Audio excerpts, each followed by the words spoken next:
네, 반갑습니다. 부처님의 생애 두 번째 시간입니다.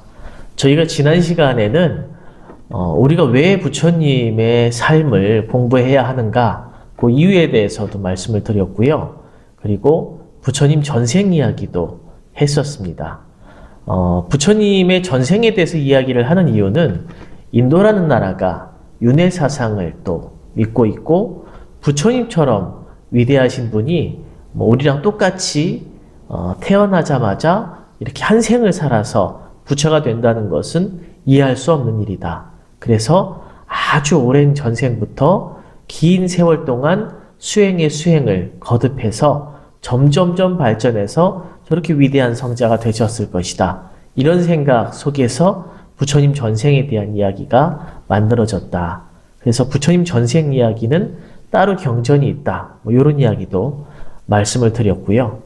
드디어 이번 시간에는 인간으로서 부처님께서 이 세상에 태어나시는 장면부터 말씀을 좀 드리겠습니다. 지난 시간 말미에 제가 또 퀴즈를 좀 드렸었는데 저한테 이렇게 답변을 주신 분들은 제가 선물을 다 드리도록 하겠습니다. 그때 뭘 말씀드렸냐면 부처님께서 이 세상에 태어나기 전에 머무시던 곳이 있습니다. 그곳이 하늘나라 중에 도솔천이라고 하는 나라거든요. 그리고 도솔천에 궁궐이 하나 있는데 그 궁궐을 내원궁이라고 합니다. 내원궁까지는 기억하시지 않아도 되지만 도솔천이라고 하는 특별한 하늘나라에서 계시다가 적당한 시기에 적당한 지역에서 적절한 부모님을 선택해서 이 세상에 부처로서의 삶을 드러내신다. 그러면 그 서가모니라고 하는 이 부처님 다음 생에 오실 그 다음 부처님도 계실 거 아니에요. 그 부처님이 지금 저기에 출연자 대기실에서 대기하고 계시는데 그분이 누구냐 하는 게 이제 퀴즈였고요. 정답은 미륵 부처님입니다. 정확하게 말씀드리면 미륵 보살님이죠. 원래 보살이란 말은 부처가 되기 직전의 존재를 이야기하기 때문에 지금은 미륵 보살님이고요. 나중에 부처님이 되실 때 그때는 미륵 부처님이라고 부르겠죠. 그래서 그 미륵 부처님 어떤 조각상이라던가 그림도 있고 또 미륵 보살님에 대한 그림이나 조각상도 있습니다.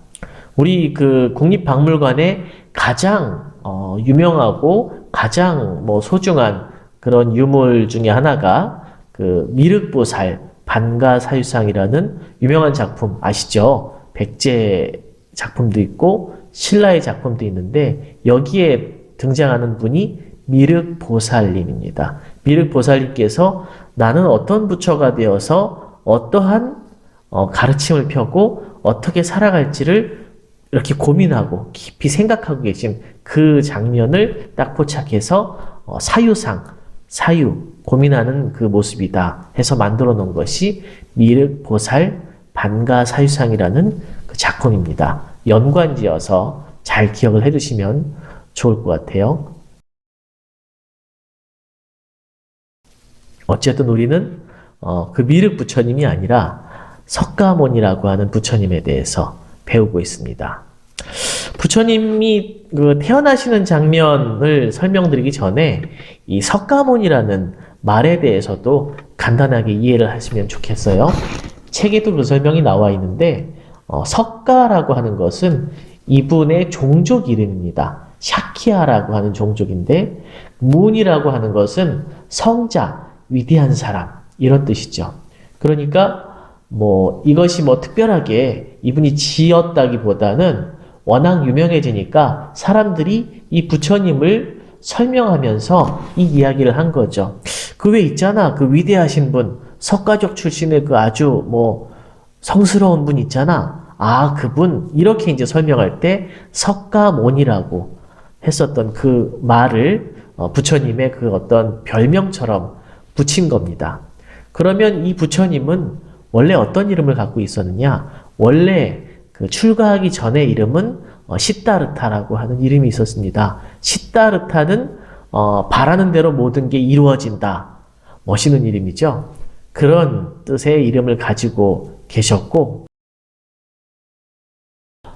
서가모니 부처님께서는 석가모니 불은 그 어머니 마야 부인의 뱃속에 잉태를 하셔서 그 당시는 친정집에 가서, 뭐 우리도 요새 마찬가지입니다. 친정집이 편안하고 모든 게 좀 잘 갖춰져 있잖아요. 그래서 그 당시 그 의료 시설도 열악하니까 친정집에 가서 편안하게 아이를 낳아야 되겠다 해서 수레를 타고 친정집으로 가시던 도중에 아마 반도 못 가시다가 갑자기 산통이 와서 그 길 옆에 동산에다가 휘장을 치고 길 옆에서 그 아이를 출산을 하십니다. 거기가 눈비이 동산이라고 실제로 지금도 거기 가면 있고요. 그 어머니는 마야 부인인데, 마야라는 말이 인도 말로는 그 일루전, 환상이라는 뜻입니다. 그래서 그런지 어머니 마야 부인께서는 굉장히 인품이 훌륭한 왕이시지만 부처님을 낳고, 아들 하나인데 이 친구를 낳고 일주일 만에 병이 들어서 세상을 떠나시게 돼요. 마치 정말 마야처럼, 환영처럼 세상을 떠나시고, 이 아이는 이모의 손에서, 그러니까 부처님 어머니의 여동생이죠. 이모의 손에서 키워지게 되고요. 유명한 이야기 있죠. 태어나자마자 7발자국을 걷고 천상천하 유아독존을 했다. 이게 원래 2줄이거든요. 천상천하 유아독존이 있고 뒤에 삼계계고 아당한지에서 이 세상의 모든 괴로움을 내가 편안케 해주러 왔다 하는 부분이 있는데, 이건 부처님이 이 세상에 왜 오셨는지 이유를 설명하는 내용이면서 당연히 후세 사람들이 부처님이 위대해 보이게 하기 위해서 그 이야기를 만든 거라고 사실 봐야 됩니다. 많은 후세 사람들이 부처님의 삶을 봤을 때, 부처님의 태어나신 모습을 봤을 때 이 부처님은 왜 우리에게 오셨는가? 아, 우리의 모든 괴로움을 없애주려 오셨구나. 이렇게 생각하고 부처님을 바라봤다는 어떤 증거가 될 수 있겠죠. 책에도 나오지만 부처님의 그 생일, 부처님의 탄생일은 우리나라는 음력 4월 8일로 되어 있지만 나라별로 다 다릅니다. 나라별로 다 다르기 때문에 뭐 이게 역사적으로 딱 이날이다 찝어서 이야기할 수가, 이날을 기념해서 나라별로 다 큰 법회를 하긴 하지만 이게 정확하지는 않다. 이런 것들도 좀 알아두셨으면 좋겠습니다. 부처님께서 태어나시고 난 다음에 또 중요한 사건이 하나 있었습니다. 점쟁이들의 예언을 들으신 건데요. 뭐 당시에 그 풍습이었던 것 같아요. 특히 왕자가 태어났고, 이 왕자는 굉장히 오랫동안 아이가 없던 왕에게서 태어난 아주 귀한 아들이었기 때문에 당연히 온 나라의 유명한 점쟁이들을 모아서 이 아이의 관상과 점을 쳤죠. 뭐 제 생각인데 대부분의 나라에서 대부분의 뭐 왕족들은 아이에 대해서 점쟁이에게 좋은 평가만 들었을 것 같습니다. 내가 점쟁이 입장이 돼도 뭐 평가는 뭐 좋게 하겠죠. 어쨌든 그 와중에 점쟁이들이 뭐라고 이야기를 하냐면 한 목소리로 이 아이는 너무 위대한 관상을 가지고 있습니다. 위대한 운명을 타고났습니다.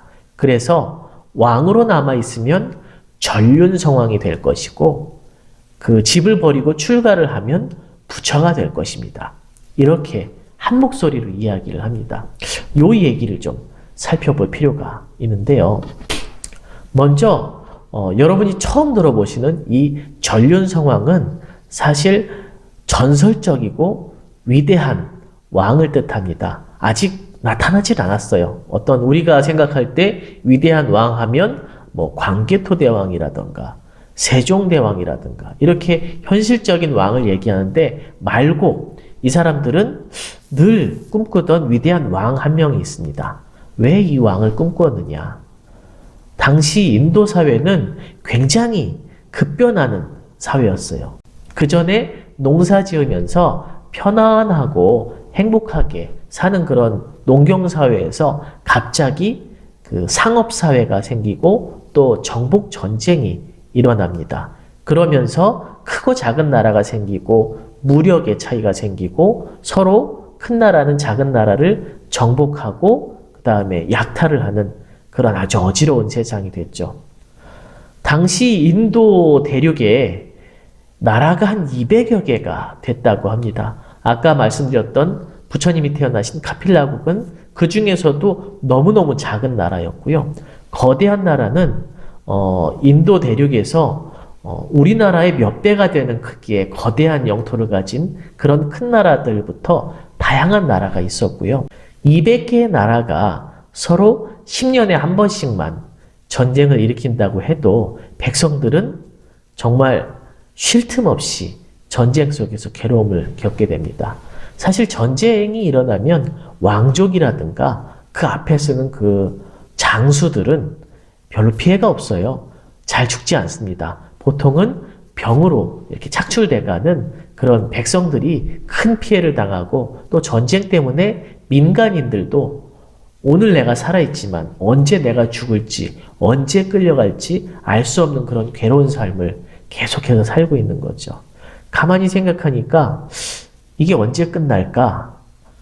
이 큰 대륙의 나라가 하나로 다 통일되어야만 끝나겠다. 나라가 하나가 되면 더 이상 전쟁이 없잖아요. 아, 그런 왕이 이 세상에 태어나줬으면 좋겠다. 그래서 이 모든 나라를 다 정복해서 더 이상 전쟁 없는 세상을 만들어줬으면 좋겠다.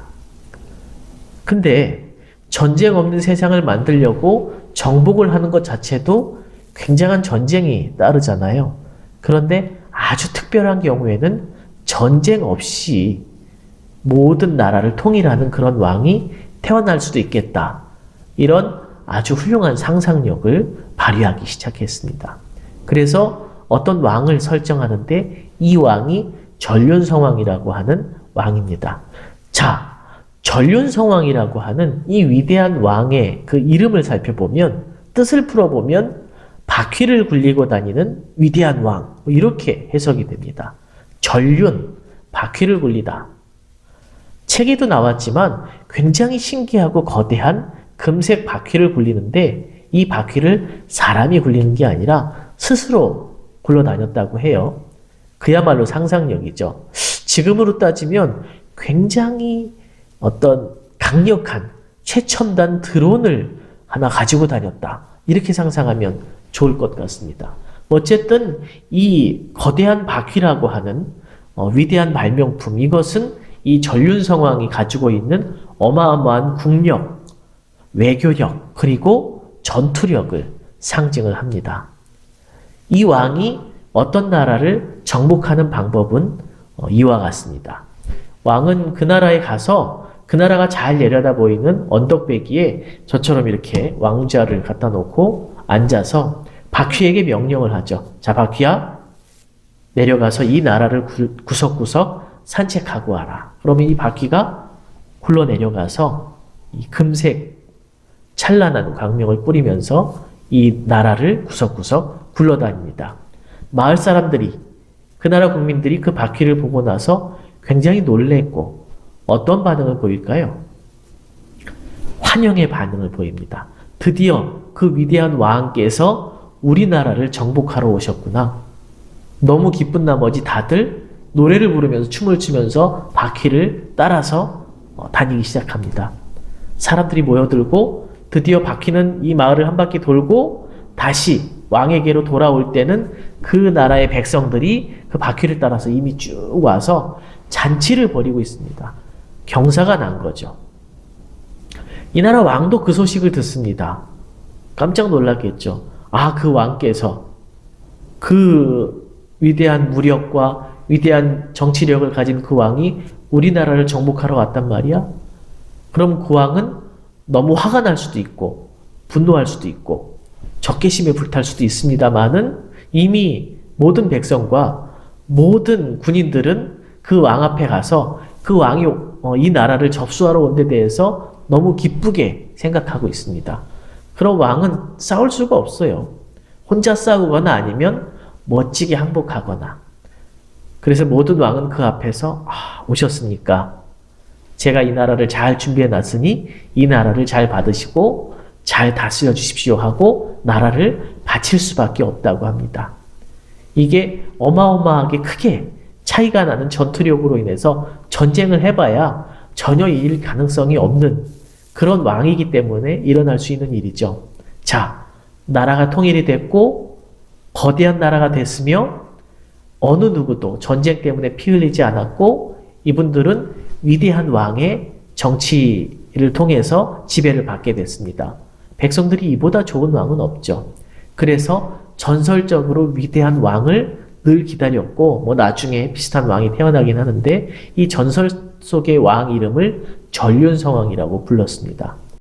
모든 백성들이 기대하는 위대한 왕이었죠. 그리고 그분과 굉장히 비슷하게 언급이 되는 또 한 사람의 성자, 바로 붓다, 부처님이 있습니다. 붓다는 인도 말이죠. 깨달은 사람, 모든 진리에 눈을 뜬 사람이라는 뜻입니다. 왜 이 사람이 영웅인가? 인도를 좀 아셔야 되는데 인도는 그때부터 지금까지 철학의 나라입니다. 모든 사람들이 나름의 철학을 가지고 끊임없이 토론하고 대립하면서 고민하는 그런 나라예요. 그런 이제 철학으로 가득 찬 나라에 정말 많은 철학가들이 나왔습니다. 부처님께서도 그 위대한 철학자 중에 한 명이셨고요. 이 종교인이자 철학자들이 부처님만큼 강성한 사람들이 그 당시에 360명이나 됐다고 해요. 어마어마하게 많다는 뜻이죠. 그러면 이제 뭐 철학은 발전할지 모르지만 백성들은 고민에 빠집니다. 예를 들어서 어떠한 철학자는 우리에게 제사를 꼭 지내야 된다고 얘기하고 또 어떠한 성자는 제사는 필요 없다. 지내지 마라. 어떤 사람은 제사 지내면 지옥 간다. 어떤 사람은 제사를 지내지 않으면 지옥 간다. 각자 논리가 너무 다양하고 달라서 사람들은 너무 고민이 됐던 거죠.